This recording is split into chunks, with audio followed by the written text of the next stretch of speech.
अगर आप इस वीडियो को यूं ही किसी सामान्य ज्ञान या मोटिवेशन की तरह सुन रहे हैं तो अभी यहीं रुक जाइए, क्योंकि आज जो बात कही जाने वाली है वह मन को अच्छा महसूस कराने के लिए नहीं है। यह बात आपको असहज करेगी, हिला देगी और अगर आप ईमानदार हुए तो भीतर कहीं बहुत गहरी चोट भी पहुंचाएगी। आज हम ध्यान की उस अवस्था की बात करने जा रहे हैं जहां मैं समाप्त हो जाता है, जहां साधक नहीं बचता, साधना नहीं बचती, अनुभव करने वाला भी नहीं बचता, सिर्फ होना रह जाता है। ज्यादातर लोग ध्यान इसलिए करते हैं कि उन्हें शांति चाहिए, किसी को सुख चाहिए, किसी को शक्ति चाहिए और किसी को ईश्वर चाहिए।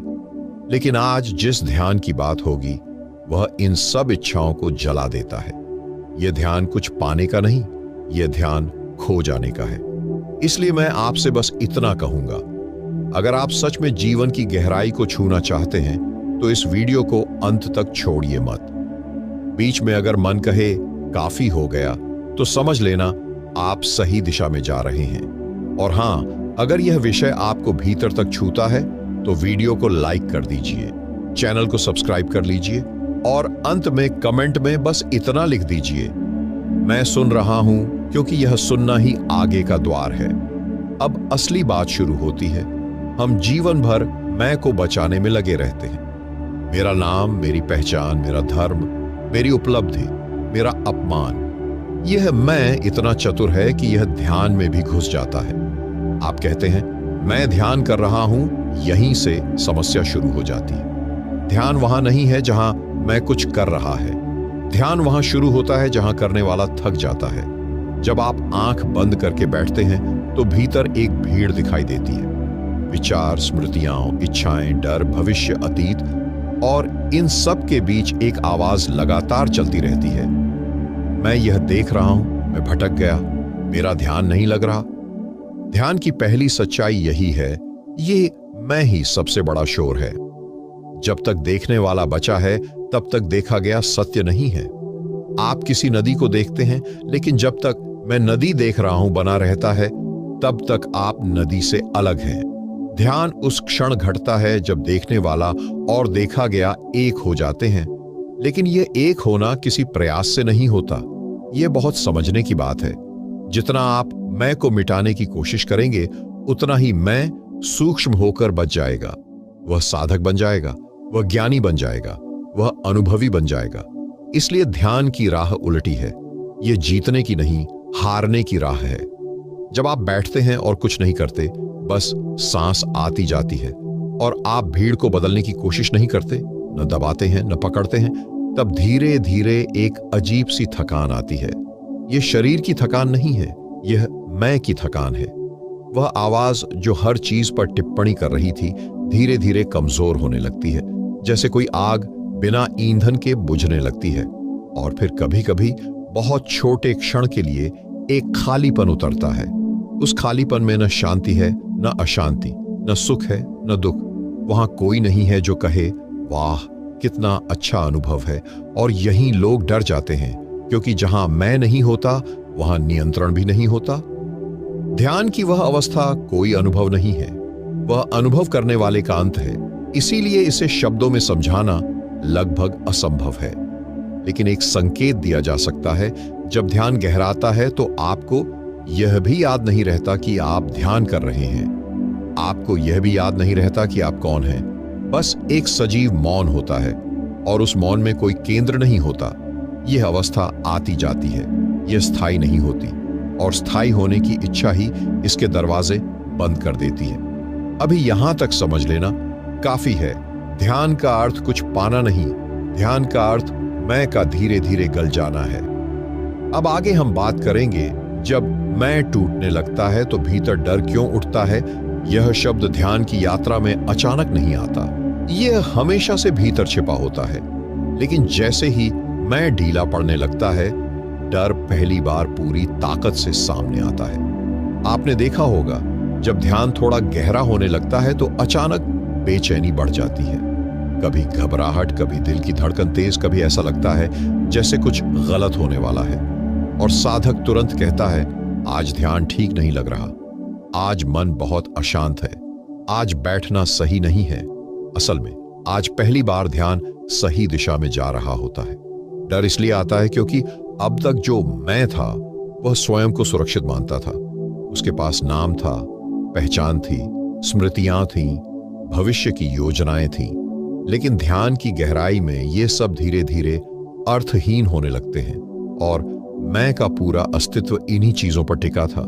कल्पना कीजिए, अगर आपसे आपका नाम छिन जाए, आपका अतीत छिन जाए, आपकी उपलब्धियां छिन जाएं, तो क्या बचेगा? यही डर ध्यान में उभरता है, क्योंकि ध्यान मृत्यु जैसा लगता है। ध्यान में कोई मरता नहीं, लेकिन मैं को ऐसा लगता है कि उसका अंत होने वाला है। इसलिए डर आता है। यह डर किसी बाहरी खतरे का नहीं होता, यह अस्तित्व का डर है, यह शून्य का डर है। अधिकतर साधक यहीं रुक जाते हैं। वे सोचते हैं, शायद यह मार्ग मेरे लिए नहीं है, शायद गृहस्थ जीवन में यह सब ठीक नहीं, शायद अभी समय नहीं आया। लेकिन सच्चाई यह है, यही वह द्वार है जहां से आगे जाना होता है। डर का मतलब यह नहीं कि कुछ गलत हो रहा है, डर का मतलब है कि कुछ बहुत गहरा घटने वाला है। जिस दिन साधक डर को हटाने की कोशिश नहीं करता, बल्कि उसे भी ध्यान में देखता है, उसी दिन यात्रा आगे बढ़ती है। ध्यान में डर से लड़ना नहीं है, डर को बदलना नहीं है, डर को समझाना नहीं है, सिर्फ देखना है। जब आप डर को भी वैसे ही देखने लगते हैं जैसे सांस को देखते हैं, तो एक चमत्कार घटता है। डर अकेला नहीं टिक सकता, क्योंकि डर हमेशा मैं पर निर्भर होता है। मेरे साथ क्या होगा? मैं खो गया तो क्या होगा? मेरी पहचान खत्म हो गई तो? जैसे जैसे मैं ढीला पड़ता है, डर की जड़ भी कमजोर होने लगती है। लेकिन ध्यान रखें, यह प्रक्रिया सुखद नहीं होती, यह सुंदर नहीं लगती, यह किसी आध्यात्मिक किताब की पंक्तियों जैसी नहीं होती। यह कच्ची होती, असुविधाजनक होती, कभी कभी बहुत डरावनी भी। कभी ध्यान में ऐसा लगेगा कि शरीर भारी हो रहा है, कभी ऐसा लगेगा कि शरीर है ही नहीं, कभी लगेगा कि आप फैल रहे हैं, कभी लगेगा कि आप सिकुड़ रहे हैं, और मन तुरंत अर्थ ढूंढेगा। क्या यह सही है? क्या यह कोई अनुभव है? क्या यह कुंडलिनी है? क्या यह कुछ विशेष है? यहीं बहुत लोग भटक जाते हैं। ध्यान में जो भी दिखाई दे वह लक्ष्य नहीं है, वह रास्ते का दृश्य है। अगर आप किसी अनुभव को पकड़ लेते हैं तो मैं फिर लौट आता है, इस बार अनुभव के साथ। ध्यान का मार्ग अनुभवों का संग्रह नहीं है, ध्यान का मार्ग अनुभव करने वाले का विसर्जन है। इसलिए डर आए तो उसे जाने न दें, उसके साथ बैठे। डर कहे सब खत्म हो जाएगा तो आप बस सुनते रहे, क्योंकि जो सच में खत्म होने वाला है वह वही है जो कभी था ही नहीं। ध्यान की एक गहरी सच्चाई है, आप कभी थे ही नहीं, सिर्फ एक धारणा थी, और धारणा के टूटने में स्वाभाविक रूप से पीड़ा होती है। जब यह डर धीरे धीरे शांत होता है तो एक अजीब सा खालीपन उभरता है। यह खालीपन उदास नहीं होता, लेकिन आनंदित भी नहीं, यह बस खाली होता है। इस खालीपन में पहली बार आपको एहसास होता है कि अब तक जो भी जाना था वह उधार था। नाम उधार था, विचार उधार थे, भावनाएं उधार थीं, और अब कुछ भी पकड़ने को नहीं है। यहीं से ध्यान एक नई दिशा लेता है। अब मैं बहुत कमजोर हो चुका होता है, अब वह बार बार लौटने की कोशिश करता है, लेकिन पहले जैसी ताकत नहीं होती। अब हम यह देखेंगे, जब मैं लगभग समाप्त होने लगता है तो चेतना कैसे बिना केंद्र के बहने लगती है, और साधक को क्यों लगता है कि वह कहीं खो गया है।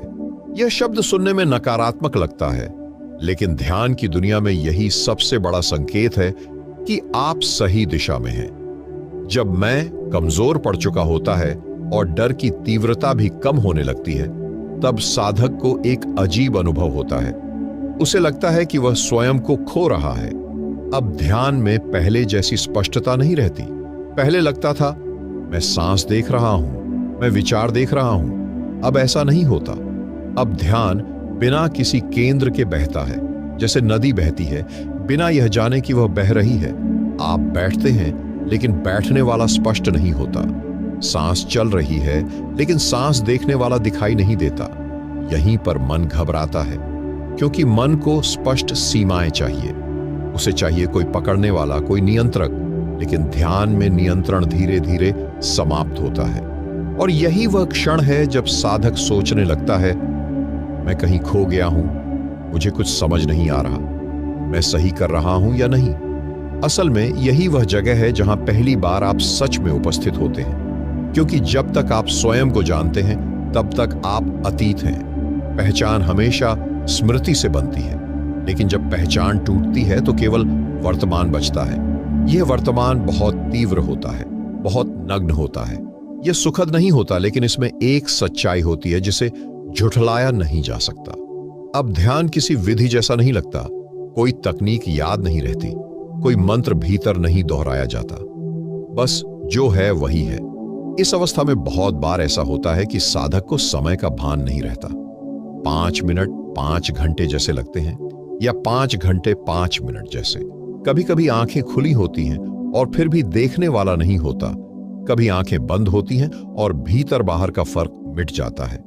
यह कोई समाधि नहीं है जिसे आप हासिल कर लें। यह एक संक्रमण है, मैं और न मैं के बीच का क्षेत्र।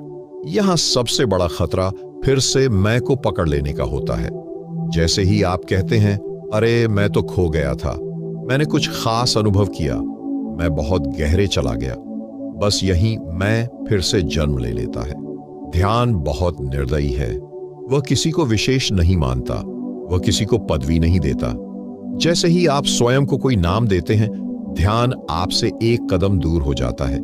इस खो जाने की अवस्था में अक्सर एक गहरी उदासी भी आती है, बिना कारण की उदासी, क्योंकि जो जाना पहचाना था वह जा चुका होता है, और जो नया है वह अभी पूरी तरह प्रकट नहीं हुआ। यह ठीक वैसा है जैसे अंधेरे कमरे से बाहर निकलते समय कुछ क्षण के लिए रोशनी भी छुपती है। बहुत लोग यहां लौट जाते हैं। वे कहते हैं, ध्यान से जीवन फीका हो गया, पहले ज्यादा अच्छा था, अब किसी चीज में रस नहीं रहा। वे नहीं जानते कि यह रस के मरने का नहीं, रस के शुद्ध होने का संकेत है, क्योंकि अब जो भी रस आएगा वह मैं से नहीं आएगा, वह शुद्ध उपस्थिति से आएगा। इस अवस्था में आप देखेंगे कि जीवन अपने आप घट रहा है। आप बोल रहे हैं लेकिन बोलने वाला स्पष्ट नहीं, आप चल रहे हैं लेकिन चलने वाला पकड़ा नहीं जा सकता। यह बहुत सूक्ष्म अनुभव है। यहां कोई घोषणा नहीं होती कि अब तुम बदल गए हो, कोई घंटी नहीं बजती। बस एक दिन आप पाते हैं कि प्रतिक्रिया कम हो गई है, चीजें उतनी चोट नहीं पहुंचाती। लेकिन ध्यान रहे, यह कोई उपलब्धि नहीं है, यह सिर्फ भार के कम होने का परिणाम है। अब साधक के भीतर एक नई चुनौती आती है, इस शून्य में जीना, क्योंकि अब पुरानी पहचान काम नहीं आती और नई पहचान बनी नहीं है। यही वह स्थान है जहां साधक को बहुत अकेलापन महसूस होता है, लेकिन यह अकेलापन अलगाव नहीं है, यह भीड़ से मुक्त होना है। अब हम गहराई से देखेंगे, जब यह अकेलापन भी घुलने लगता है तो शून्य कैसे बोझ नहीं बल्कि विश्राम बन जाता है।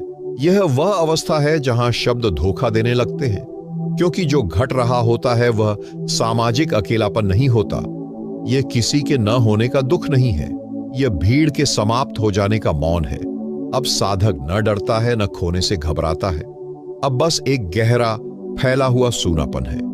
लेकिन यह सूनापन खाली नहीं लगता, यह भारी भी नहीं लगता, यह बस है।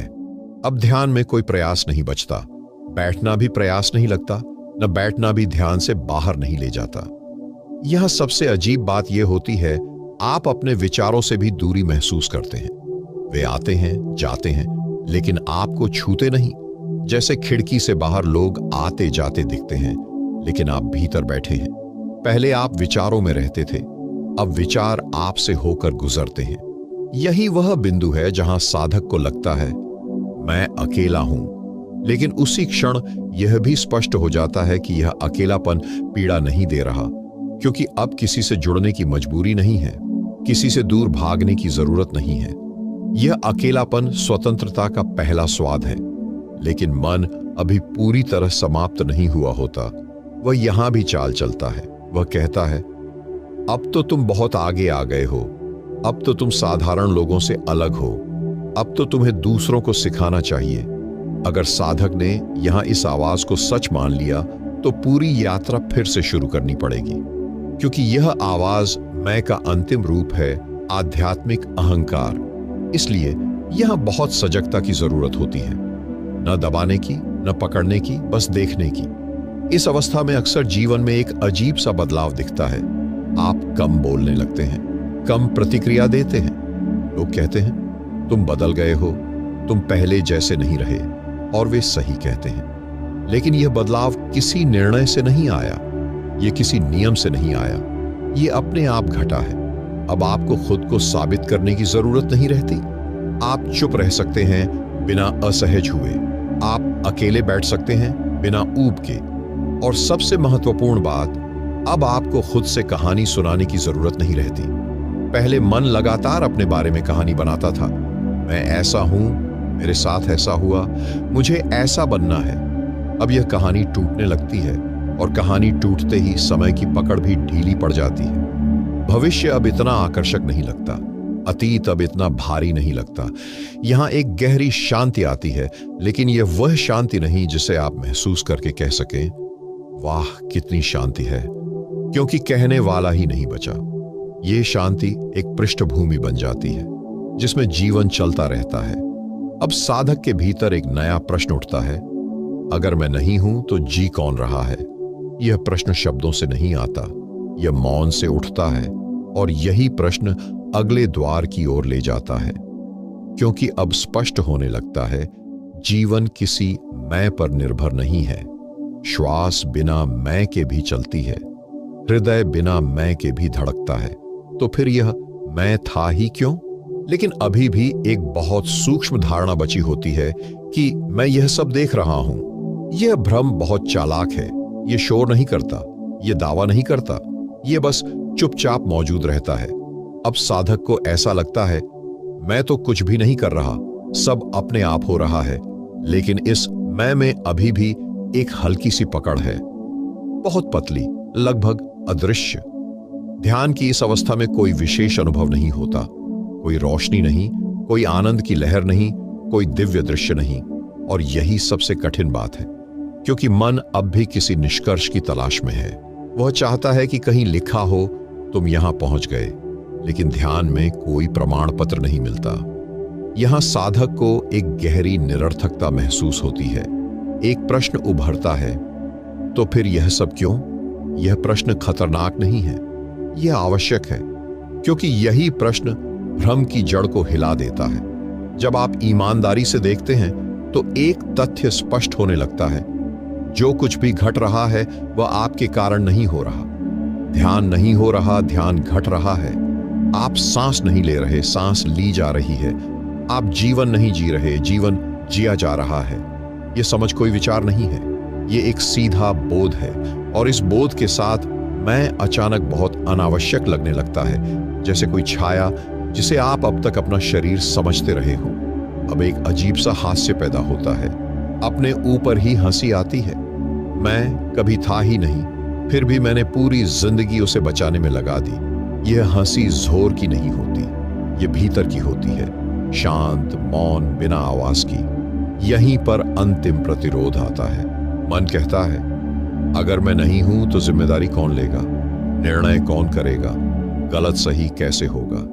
यह मन का आखिरी डर है, नियंत्रण खोने का डर। लेकिन ध्यान की सच्चाई यह है, नियंत्रण कभी था ही नहीं। जीवन हमेशा अपने ढंग से चलता रहा है। आपने बस बीच में खुद को जोड़ लिया था। अब जब यह जोड़ ढीला पड़ता है तो जीवन और सहज हो जाता है। इस अवस्था में कभी कभी गहरा मौन छा जाता है, इतना गहरा कि शब्द अर्थ खो देते हैं, इतना गहरा कि भीतर बाहर का भेद मिट जाता है। यह मौन कुछ देर का नहीं होता, यह समय से परे होता है, और इसमें कोई केंद्र नहीं होता, न मैं केंद्र में, न ध्यान केंद्र में, न चेतना भी केंद्र में, बस खुलापन। यह वह क्षण है जहां साधक कुछ भी समझने की कोशिश छोड़ देता है, और यहीं सब स्पष्ट हो जाता है। यह स्पष्टता जानकारी की नहीं होती, यह स्पष्टता होने की होती है। अब साधक नहीं बचता, अब साधना नहीं बचती, अब मार्ग भी नहीं बचता। बस जीवन अपने पूरे विस्तार में बह रहा होता है।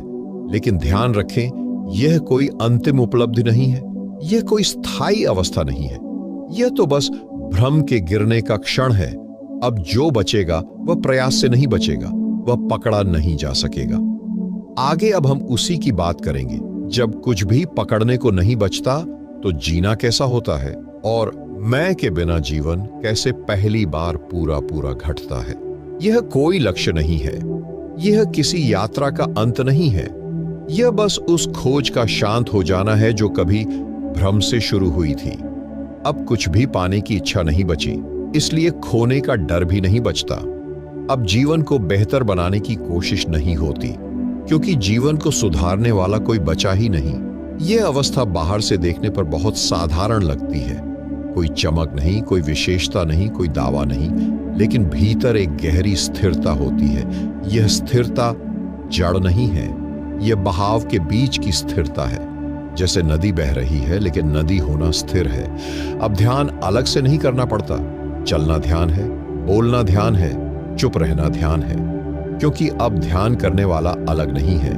जीवन अब खंडों में नहीं बंटा होता, काम और ध्यान अलग नहीं, घर और साधना अलग नहीं, संसार और मोक्ष अलग नहीं, सब एक ही प्रवाह में घटता है।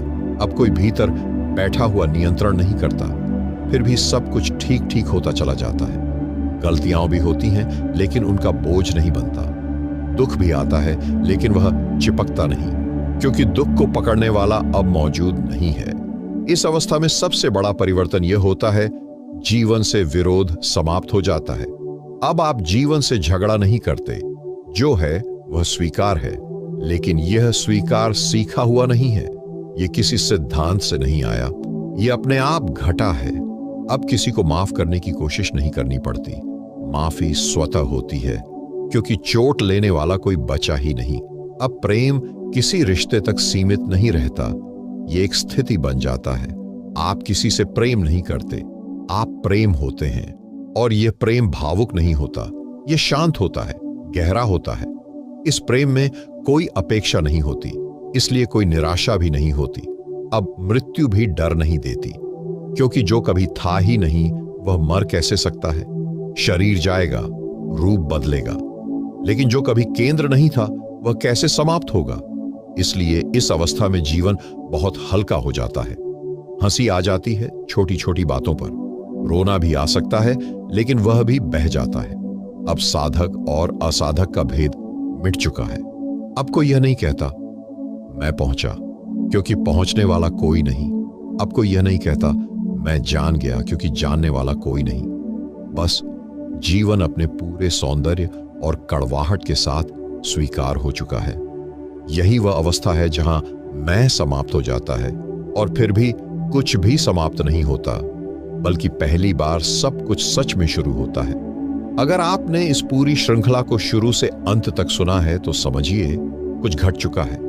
शायद बहुत छोटा, शायद बहुत सूक्ष्म, लेकिन वही काफी है, क्योंकि ध्यान बड़े विस्फोट से नहीं, छोटी चुप्पी से शुरू होता है, और अंत में बस यही बचता है जो हमेशा से था, मौन। धन्यवाद।